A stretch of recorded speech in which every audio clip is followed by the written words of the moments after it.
Hello everybody and welcome to another episode of Tech Motoring. On today's episode we're going to be taking a look at this product here. This is the Launch CREADER Professional 123I OBD2 Diagnostic Scan Tool for your vehicle. So this tool is capable of doing a lot of things on your vehicle, including checking your airbag system, ABS, of course check engine lights, and more. So let's dive in and take a look at this.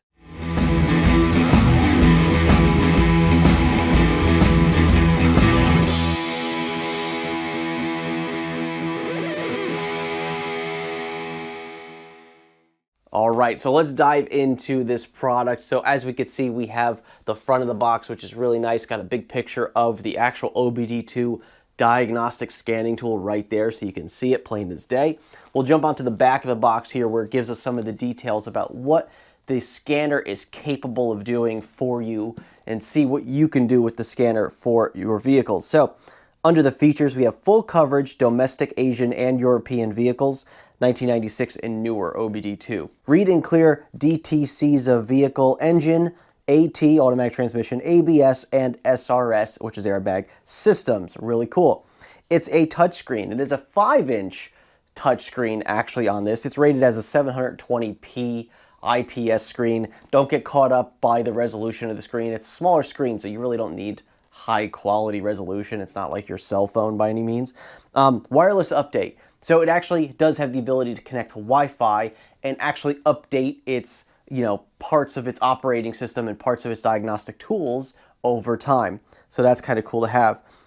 Vehicle battery voltage display and built-in rechargeable lithium battery. It can show battery diagnostics of your vehicle. So if you have a 12-volt battery, it can actually give you some information about that 12-volt battery in your vehicle.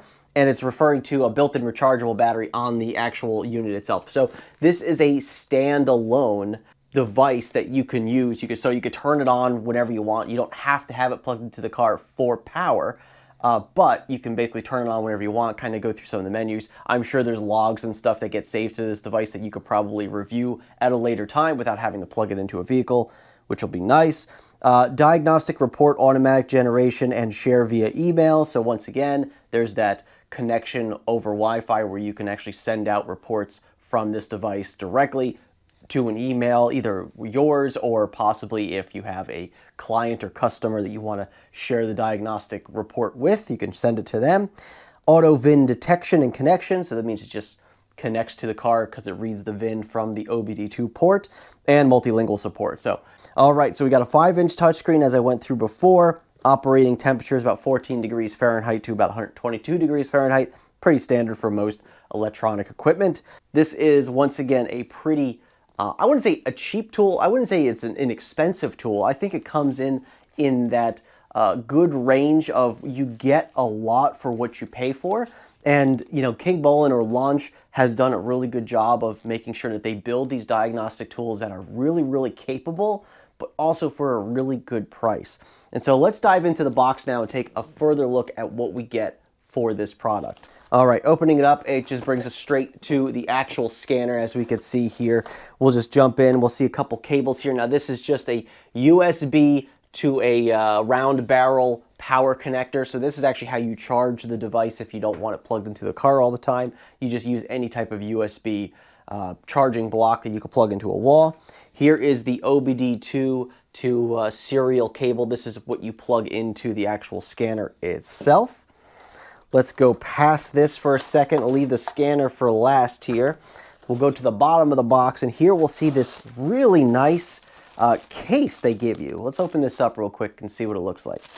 All right, so here's a really nice case that they give you. Now, this is something that I'm a big fan of because, you don't pay a little bit of money for these tools. Sometimes you're paying multiple hundreds of dollars for these tools. And so it's not a good idea to throw these tools around your garage or your house by any means. So this is really kind of a nice thing. They give you this nice little case here that you can slide the scanner into. It looks like there's even a pocket in here for your cables to kind of slide into as well. So that's really nice. I like to see those types of additions to these tools because, this makes the difference between you, throwing it into your toolbox and possibly getting scratched up or broken. And, a place to keep everything together as well. So this way you're not keeping a cardboard box around all the time. All right, in the bottom of the box, we have the user's manual here. So this is usually a nice manual that they give you here, and doesn't look to be much different. We can kind of go through it. It gives you some generic stuff about, how to use it, the descriptions of all the buttons, which is really nice, what the buttons do. Just a very standard manual that you get with their products. So that's really cool to see. Over here, we have a quick start guide. So even nicer. Look at this. This is a multiple page quick start guide here that gives you, basically the whole rundown of how to get started with the product, going through that initial first couple steps, setting it up real quick, and we'll kind of go over that as well and take a look at how that process goes. So this is really nice. It's in a few different languages, of course, which is good. So let's actually take a look at the scanner now. All right, so here it is. It's got a good size, I think. It's easily could be used with two hands. It's got this nice rubberized texture on it. I really like this texture. This is good for, if you were to drop it in your garage, if you were to bump it against a car, it doesn't look like it's going to really, cause any damage to the car, because it's actually kind of got a squishiness to it. I don't know if you could see that, but it does kind of have some give. So this way, if it does impact something, it's probably going to protect that. So that's really good to see. On the back, it looks like it's got a couple of speakers there because it does make some sounds. And on the front, we have these buttons right here. So it looks like a pretty standard setup of buttons. Looks like we have a home button, a D-pad for moving up, down, left, and right through the menus, an OK button for submission or selecting that, and it looks like a back button right there. So that's all there is for buttons other than the on button at the top. So once again, this is a battery-powered device. So that means that you can use it standalone. As you can see, it's on right now. And so this button will actually allow you to turn it on and off. And it's a very simple, basically it's just an Android operating system that they build their software on. And that's kind of what's really cool about it, is that it's just a very inexpensive way for them to build an operating system that can be very customizable and something that they can improve on over time. So that's really kind of cool to see. We also have the serial port plug up here, which is really obvious. We just plug the cable into there, and then the other side plugs into the vehicle. And then over here we have the charge port, which we would use with the USB cable. Not sure why they didn't go with something more standard like a USB-C port or something like that. It's kind of weird that they went with like a round barrel. But hey, you know what? They give you the cable to do it, so that's really the important part there. So anyway, let's dive into this real quick. So like I was saying before, clicking some of the buttons now, they got a good feedback to them. They got a good sound to them. So this way you know you're clicking on them, which is nice to see. Let's go ahead and turn it back on real quick. So we're just gonna hit the power button and we can see that it is powered up. So now it's at the main screen here. It says, welcome to use CRP123I. So let's go ahead and take a look at this process real quick and see how this startup process goes. All right, everybody, well, I step behind the camera for a moment here so we can do the setup process together, just to kind of see some of the basic startup menus and everything, just to start the process of setting up the device. We're going to go ahead and hit the start button across the bottom. We're going to choose our language. Looks like there's plenty of languages here. Very good, about 10 languages or so. We're going to choose English for myself, and then we're going to hit next step. Select our time zone, which is a pretty standard thing you do to set up most electronic devices. So where am I? We're just going to do that one there, New York. And we'll hit next step. All right, so the next step is to connect it to a wireless network. So we're just going to choose my home Wi-Fi here, and we're going to go through the process of setting it up on that Wi-Fi network. So just get it connected, and then we'll move on to the next step. All right, after you set up your Wi-Fi network, it came up with a QR code on the screen. If you scan that QR code, it brings you to a website, the Kingbolen site, where you can actually see support and service with the device and a step-by-step user guide. You can click next step to pass that screen. All right, at the next screen here, it shows workshop information. So now here's where you could set up an email address, a shop name, the actual address, and a telephone number for your shop. If you don't want to do this, you can click the skip button right here, which we'll do. Here is obviously your user agreements. Like most things, you have to read those if you'd prefer. Hit the agree to all terms. We're gonna hit OK. And now we are at the main menu of the diagnostic software here. So this is really cool. So as we can see right away, we have upgrade 45. That means there's 45 potential downloads that we have for this device already. So here we go, firmware upgrade, application upgrade, auto search. Here's a bunch of cars that could get updated for different categories of diagnostic reasons. So that is really kind of cool. So just going through this is a really already a nice thing to see, is all these updatable things that you can do on your device. And it's all free of charge. So this is actually lifetime free updates from launch here, so you can get free updates for everything. So as we can see here, we have diagnose, OBD2, battery voltage, reset, really kind of interesting stuff. What's mall? I'm kind of curious. What does mall bring us? Probably some extra stuff, perhaps? Let's see. Oh, look at that. Okay, so it looks like we're kind of in that world of microtransactions here where we can actually purchase other resets, ABS bleeding. So if you need a specific function for this device to do, you can actually just download the software to do it. So that's kind of interesting there. Let's go ahead into the settings menu, take a look at that. We've got the units of measurement in here, screen capture, auto detection on connect. We can adjust our display and brightness, our sound. We can change our network that we're connected to, our Wi-Fi network, our time zone, language. This is all stuff that we've started already and set up. Yeah, so interesting. So really kind of cool, really nice operating system. Let's click on data real quick. Let's see where that gives us. All right, so here we go. So we have diagnostic record, diagnostic report, DTC library. Yeah, so a lot of cool stuff in here that you can do with this. Yeah, really liking this so far. All right, everybody, well, there you go. So there is the unboxing of the Launch CREADER Professional 123i. So the next thing we're going to do is we're actually going to take this down to the garage. We're going to go ahead and plug it into a vehicle, and we're going to kind of get an idea of what it does. I don't have any vehicles right now that are in need of diagnostics or check engine lights that are on. But what we're going to do is we're going to take this downstairs. We're going to take a look at everything it can kind of show us while it's plugged into a vehicle and kind of get an idea for it. And then this will give you an idea of whether or not this is a product that you're interested in for your vehicle or vehicles, or possibly even a small business if you have it. And of course, if you are interested in this product, make sure you go down and take a look in the link below the video. You'll see a link right down there where you can go ahead and purchase this product for yourself.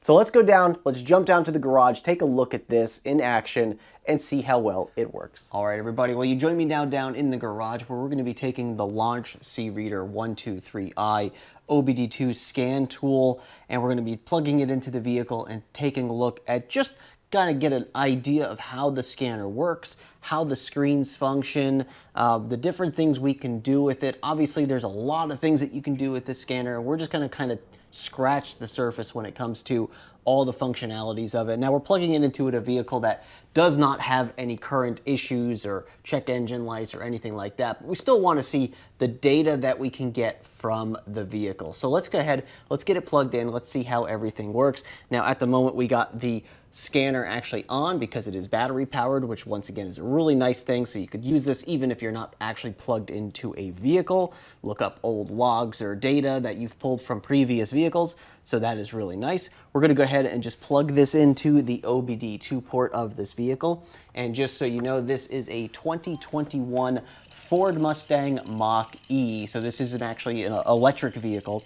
And so as I plug it in, you can see here where it's going through its process of identifying the VIN. Now I am going to turn the vehicle on, or at least accessory on for the vehicle, and it's already identified the vehicle here. So let me go ahead and pull you closer so you can take a look for yourself. All right, so as we can see here, we plugged it in, it pulled the VIN number of the vehicle. It's now giving us a diagnostics for a Ford, or a Ford USA, an EV USA Ford. Now I don't know really what the difference is. I don't know how it changes that. I'm gonna just hit Ford and see how it is. So now we can see here that it has detected a 2021 Ford Mustang Mach-E. We're gonna go ahead and hit OK here. So now it wants me to confirm the vehicle. So it shows that it's a 2021 Mustang Mach-E with that capacity battery.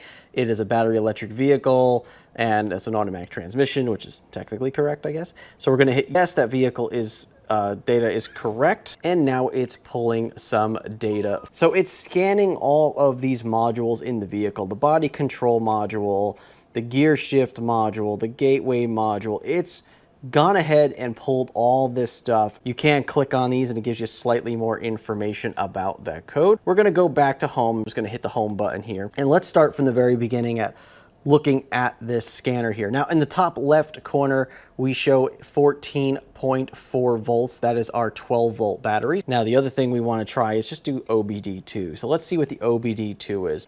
The VIN number it pulls up, the MIL status, the DTCs, readiness completed, readiness not completed. So that's interesting. Readiness not supported. All right, the next thing we're going to go into real quick is the IM here. So let's click on IM. Under the IM status here, we see a couple different things. Misfire, a fuel system, comprehensive component, catalyst, heated catalyst. Now, obviously, a lot of these don't apply to this particular vehicle because we don't have an internal combustion engine, but as we can see, it is capable of scanning all of those systems if necessary, which is really good to see. So let's go ahead and go into the reset menu real quick here. And here you can see we have oil reset, SAS reset, electric throttle, relearn. So we have some basic tools here that we can use to reset or fix some issues with some vehicles. Click on battery voltage here. It's going to give us a real-time graph here of the battery voltage.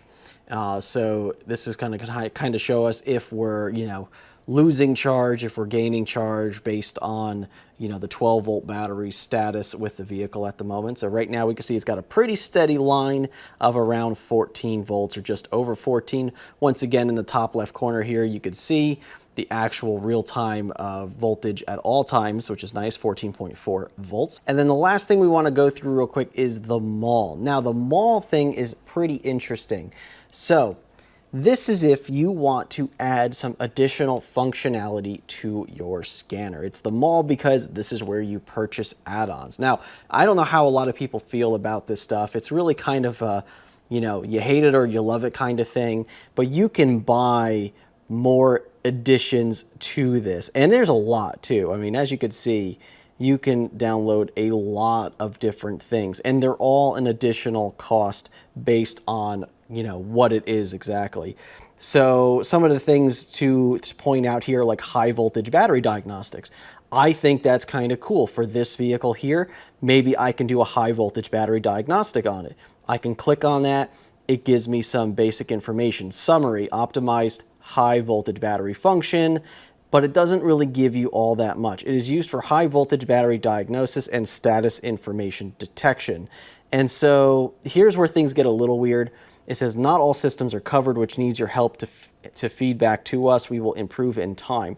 So my question is, what do they do if it doesn't work? It's just one of those things where it looks like it's going to take a while for them to add more stuff to this store here, more functionality, more capabilities, and kind of go from there. So let's finish up the video and I'll give you my thoughts. All right, everybody, well, there you go. So there is the Launch CREADER123I OBD2 scan tool. So it looks like it's a pretty nice tool. I do like its design. I like the casing, so this way it's not only safe if you were to potentially drop it, but also safe if you were to bump into, let's say, part of your car with the corners, the edges, whatever. It seems like it's a pretty safe tool to keep around your garage. So for the physical part of the tool, I really like it. And of course, it's one of those kind of two-handed tools where you kind of have to hold it like this potentially, depending on if you like the landscape orientation of your scan tools versus like your portrait orientation. Well, that would really all depend on how you prefer to look at the screen. Now, as far as all the functionality of the tool, it has all the basic functionality of the scanner. It does everything that a lot of OBD tools can do. The one thing I will say is that when I first took this out of the box, and I went ahead and I plugged it into the vehicle, it actually wasn't capable of reading a lot of the data from the vehicle. So what I ended up doing was going to that upgrade button down here, which brings you to the list of all the things that you can upgrade on the device.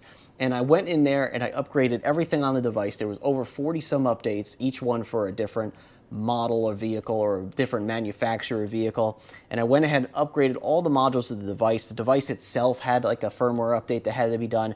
After I had done that, I plugged it into the vehicle and it instantly found the vehicle, no problem whatsoever. So I really like the fact that there's functionality, there's upgradability, updatability for just the scanner itself, for not only just future vehicles, but also for other things. So for instance, when we go back to that mall again, where we see all the other expanded features that this thing can handle, I think that's really kind of cool. Like, you can go in and pick and choose which of these modules that you want to install onto the scanner, and that allows you to have more functionality in the future. Now, once again, a lot of people will be like, I don't want to buy a scanner and then have to buy more stuff for the scanner and more stuff for the scanner and more stuff for the scanner. And then it ends up being, you know, a $200 tool that ends up being into like an $800 tool or a $1,000 tool because you have to buy all these extra modules. Well, it really all depends on how you're going to utilize this. If you get a really professional scan tool that you want to use in a professional environment, in an actual garage, and you're working, you're probably going to pay well over $1,000 for a tool to do that. And yes, it may have all that functionality, but then you might still have to pay for annual upgrades for that tool. This tool, on the other hand, is going to give you the ability to pick and choose what you need. So for instance, if you're working on a car for somebody, and let's say you just need one of these modules to buy, well, it says it's $34 right now in the store. Well, $34 can be a small part of what you're going to charge to get that car fixed. Plus, you can actually roll the price of this into the repair of the car. And honestly, it isn't all that expensive. It's a lot less money up front for a scanner like this that you buy little pieces of in the future, because it's just software. It's just adding extra that software functionality that the scanner can have. But really, if you don't need it, there's no reason to pay for it all up front. If you buy a tool like this, over the course of you using it, let's say maybe a couple times a year, let's say even 10 times a year, if you have to spend maybe, you know, $100 a year to add these additional modules to this device, well, I don't think that's all that bad. Really, it's up to you if you want to decide if this is the type of tool you want to buy, or if you want to buy a tool that you get everything up front, but you're going to pay a lot more money for that tool. Yes, it may be better for certain people, but hey, everybody's got a slightly different opinion on that matter. For the basic do-it-yourselfer who's going to work out of their garage on their own vehicles, or even if you're going to work on a friend's vehicle or family's vehicle every once in a while, I think this tool is perfectly fine. That's my 2 cents on it, and if you agree to that, well, this might be the tool for you. And if you're interested in this tool, go ahead and look down in the description below the video where you could take a look for this tool for yourself. Go through it, see if it's something that you're interested in, and see if this is something that'll work for you when working on some vehicles. I am very interested in looking at that high voltage battery calibration, so that might be something I buy for myself just to test it on my vehicles to see how it is. And of course, I could use that on friends' vehicles as well to see how their high voltage battery diagnostic works on multiple vehicles. So I really think this could be interesting, and I think that this could be something that could be really useful for a lot of people. Anyway, I'd like to thank you very much for watching today's episode, and if you like this video, make sure you go ahead and give it a thumbs up below. If you're not a subscriber to the channel, go ahead and hit that subscribe button as well. Anyway, thanks again for watching, and remember, welcome to the future, and welcome to Tech Motoring, and we'll see you on the next episode.